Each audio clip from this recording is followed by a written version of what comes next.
Hi everyone, it's Kat here.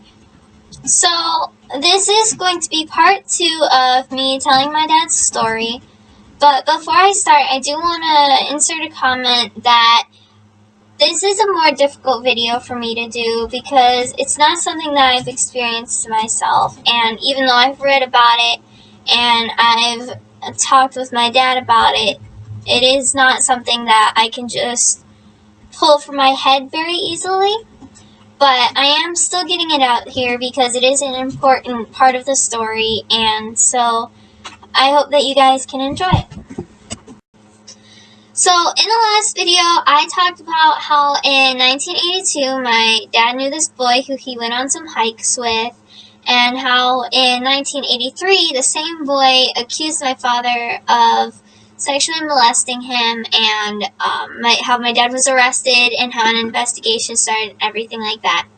So, if you want to know more, watch my previous video, and I'll just continue from there.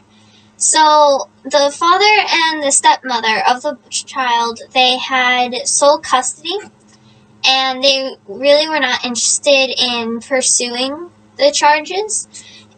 And that, combined with the lack of evidence, resulted in all of the charges being dropped, and it is stated in the legal records that they were dropped for lack of evidence. So, there was a custody battle between the mother and the father of the boy, and the mother won custody, and so she ended up going to the DA and pressing to reinstate charges. So what ended up happening was that in 1984, the charges were reinstated with no new evidence, and there was no further investigation before the trial. Now, since the DA felt that the case was weak, he ended up offering my dad a plea deal of misdemeanor fondling, probation only, but he also threatened that if my dad did not take the plea deal, then he would guarantee prison time. Yet my dad still did not accept the plea deal. And so shortly after this, the DA met with the boy in his office, and immediately after that, the DA added the charge use of force. By doing this, the DA was keeping his promise to guarantee prison time because the charge use of force added a mandatory minimum of 3 years in prison. My father's defense attorney felt as if the case was so weak that the best defense was just to deny all charges, because there was a chance that any act of defense might make the jury angry. So the defense that ended up being used in the court was very passive, and primarily it was just saying that nothing happened. The argument for use of force was basically that because of the position and authority an adult has over the child, pretty much anything that the adult has the child do that is illegal is by force.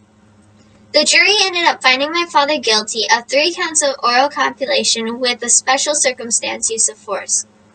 And this happened despite the fact that the DA acknowledged that every time the boy came home from a hike, he was very happy and he wanted to go on further hikes with my father. The defense lawyer said that the jury found him guilty because they could not see any reason why the kid would lie.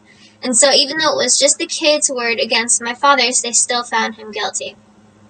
The probation department said that it would have recommended probation only, but since there was use of force, the minimum sentence was 3 years with 6 years parole. When the judge passed the sentence, he said on the record that he would have given probation only, but his hands were tied because of the use of force charge, and so he ended up giving the sentence of 3 years, 6 years parole. In my next video, I'm going to cover when my dad went into prison and when he got out and what he did when he got out of prison. I hope that these videos are going to help you understand my story in the future, and I hope that they're interesting, so thank you for listening.